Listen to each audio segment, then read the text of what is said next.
বন্ধুরা, পরীক্ষার খাতায় অনেক সময় আমাদের বাংলাদেশের মানচিত্র আঁকার দরকার পড়ে, অনেক সময় দরকার পড়েও না। কিন্তু আমি সবসময় সাজেস্ট দিই সৃজনশীলে মানচিত্র কিভাবে দিতে হবে সেটি চিন্তা করায়, পারলে যেখানে ম্যাপ দেওয়ার স্কোপ রয়েছে সেখানে ম্যাপ অঙ্কন করে ফেলা। তো আজকের ক্লাসে আমরা শিখব কিভাবে বাংলাদেশের মানচিত্রটি আঁকতে হয়। বাংলাদেশের মানচিত্র আঁকতে পারলেই কিন্তু আমরা আমাদের পরীক্ষার নাম্বারটি আরও বাড়িয়ে তুলতে পারবো। তো এইখানে তোমরা বাংলাদেশের একটি ম্যাপ আঁকা দেখতে পাচ্ছ। বাংলাদেশের ম্যাপে কিছু গুরুত্বপূর্ণ আইডেন্টিক্যাল কিছু অংশ রয়েছে। এই গুরুত্বপূর্ণ আইডেন্টিক্যাল অংশগুলোকে আমরা যদি চিহ্নিত করতে পারি এবং মানচিত্রে ভালো মতো ফুটিয়ে তুলতে পারি, এই আইডেন্টিক্যাল অংশগুলো থেকে কিন্তু আমরা বাংলাদেশের ম্যাপটা আরও সুন্দরভাবে আঁকা শিখতে পারবো। তো চলো এই আইডেন্টিক্যাল অংশগুলো আমরা চিহ্নিত করি। যেমন এই যে যশোর বেল্টের এই অংশটি যদি আমরা দেখি, এই অংশটি অনেকটা আইডেন্টিক্যাল। রাজশাহী অঞ্চল, এই পুরো উত্তরবঙ্গের এই অংশটি যদি আমরা চিহ্নিত করতে পারি, সিলেটের এই অংশটি খুবই আঁকলে খুবই পরিচিত লাগে বাংলাদেশের ম্যাপ হিসেবে। এবং চিটাগং রিজিয়ন, যদি আমি নিজেও চিটাগং রিজিয়নকে অনেকটা ওরকম ভালো মতো আঁকতে পারি না, তবে চেষ্টা করি। তো চলো আমরা শুরুতে একটু দেখে নেই বাংলাদেশের ম্যাপটা আমরা কিভাবে আঁকবো। তোমাদের এখনকার কাজ যেটা, তোমরা একটু ঘড়ির দিকে তাকাবা। আমি বাংলাদেশের ম্যাপটা আঁকতে চেষ্টা করব। এই যে তোমাদের বলি প্রতিটা সৃজনশীলে ম্যাপ দিতে, তোমরা হয়তো ভাবো ভাইয়া একটা ম্যাপ আঁকতে অনেকক্ষণ সময় লাগে, আমরা কিভাবে দেখব। তোমরা এখনই ঘড়ির দিকে তাকাবে এবং দেখবা আমি বাংলাদেশের ম্যাপ কতক্ষণে অ্যাড করি। ঘড়ির দিকে তাকাইছো সবাই? 3, 2, 1।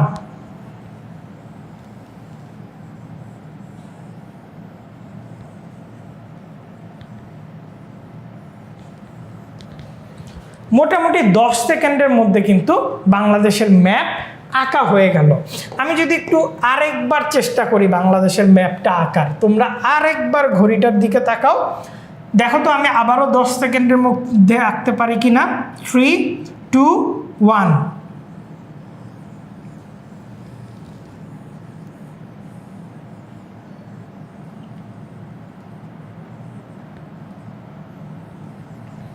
মোটামুটি 10-12 সেকেন্ডের মধ্যে কিন্তু এইরকম করে আমরা বাংলাদেশের ম্যাপটা এঁকে ফেলতে পারি এবং আমরা 10 সেকেন্ডের মধ্যে পুরো একটা পেজ ভরায় ফেলতে পারি একটা বাংলাদেশের ম্যাপ এঁকে। তবে বাংলাদেশের ম্যাপ আমি যেরকম ফ্রি হ্যান্ডে এতক্ষণ আঁকলাম, অনেকের কিন্তু ফ্রি হ্যান্ডে এতক্ষণে আঁকা খুবই মুশকিল হয়ে যাবে।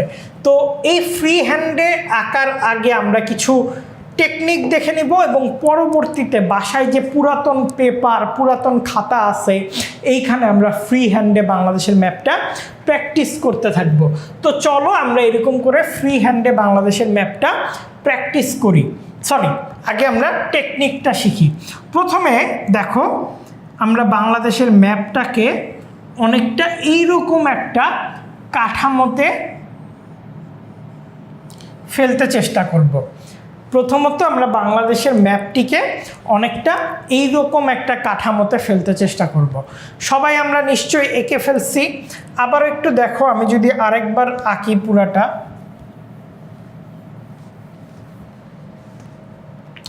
কি করলাম, আমি দিলাম একটা ত্রিভুজের মতো একটা বক্সের মতো,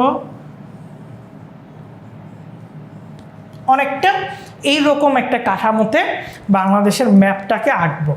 এরপর এই ম্যাপের উপর দিয়ে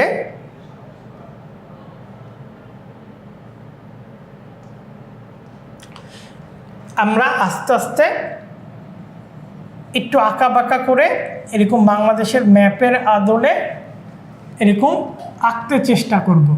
এবং এইখানে দেখো 3টা অংশ রয়েছে, এই 3টা অংশ কিন্তু মাস্ট।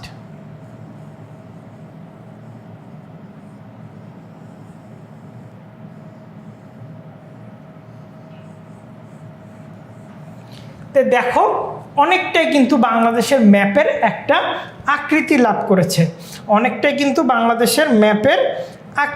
করেছে, আমরা যদি এইটাকে একদম মিশাই দিই, এটাকে যদি একদম মিশায় দেই,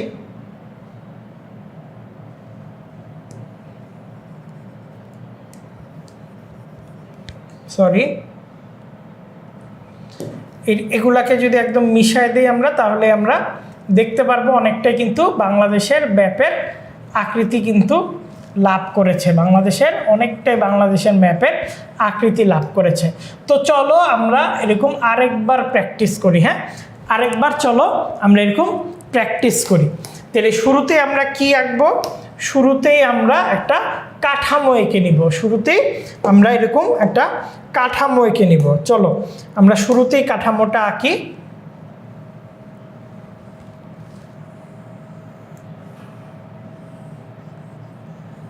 এই যে এরকম একটা কাঠামো এঁকে নিব। এরপর আমরা করব কি, এইটার উপর দিয়ে আস্তে আস্তে আমরা এরকম বাঁকা করে করে এরকম দাগ দিব, আর এই উপরে এরকম 3টা শিংয়ের মতো দিব।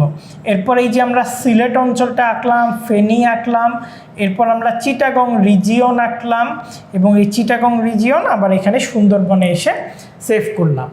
এবং এর পরবর্তীতে আমরা প্র্যাকটিস করতে করতে কিন্তু ইজিলি বাংলাদেশের ম্যাপটা ফ্রি হ্যান্ডে আঁকতে পারবো। তো আমরা এখন বাংলাদেশের একটি ম্যাপ ফ্রি হ্যান্ডে এঁকে এইটার ধরো চিহ্নিত বিভিন্ন পয়েন্টগুলো চিহ্নিত করি। তো চলো বাংলাদেশের ম্যাপটা যদি একটু আমরা আঁকি।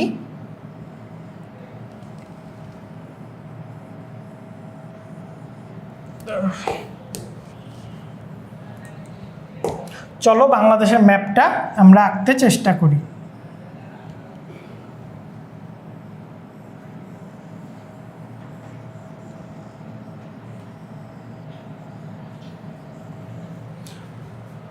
হয় নাই, আরেকবার এটা।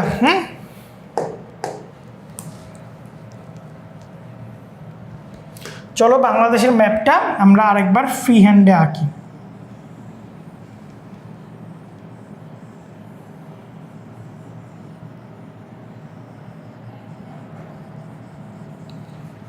তো এখন বাংলাদেশের ম্যাপটা আঁকার পর আমরা করব কি, এটার পাশে এরকম একটা বক্স এঁকে ফেলবো।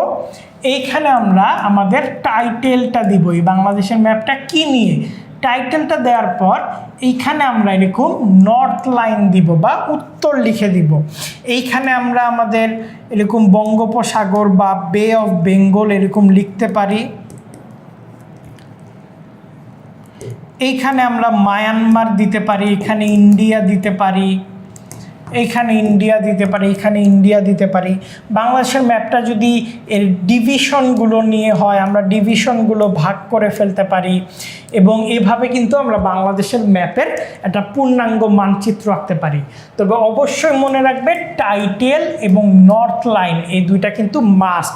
পরবর্তীতে তোমরা লিজেন্ডও দিতে পারো। ধরো এই গোল দাগটার মাধ্যমে তুমি বাংলাদেশের রাজধানীকে চিহ্নিত করলে, তো এখানে গোল দাগটা দিয়ে তুমি এখানে রাজধানী লিখে দিতে পারো। তো এইভাবে কিন্তু একটা পূর্ণাঙ্গ মানচিত্র এঁকে ফেলতে পারো। তো তোমরা করবে কি, তোমরা এইরকম প্রথমে কাঠামোগতভাবে চেষ্টা করবে বাংলাদেশের মানচিত্র আঁকতে, পরবর্তীতে কি করবে, ফ্রি হ্যান্ডে বাংলাদেশের মানচিত্রটা আঁকতে চেষ্টা করবে, এবং টাইটেল, নর্থ লাইন, লিজেন্ড এরকম বক্স করে বাংলাদেশের মানচিত্রটাকে আরও সুন্দর করবে।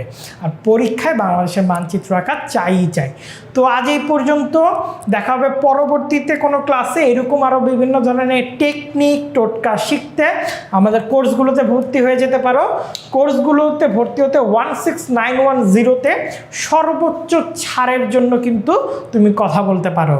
এবং এভাবে কোনো একটা কোর্সে ভর্তি হয়ে গেলে আগামীতে দেখা হবে তোমাদের সাথে কোনো না কোনো ক্লাসে। সে পর্যন্ত সকলেই ভালো থেকো। আমি আল রাব্বি সিমেন্স বিদায় নিচ্ছি এখানে। Never stop learning.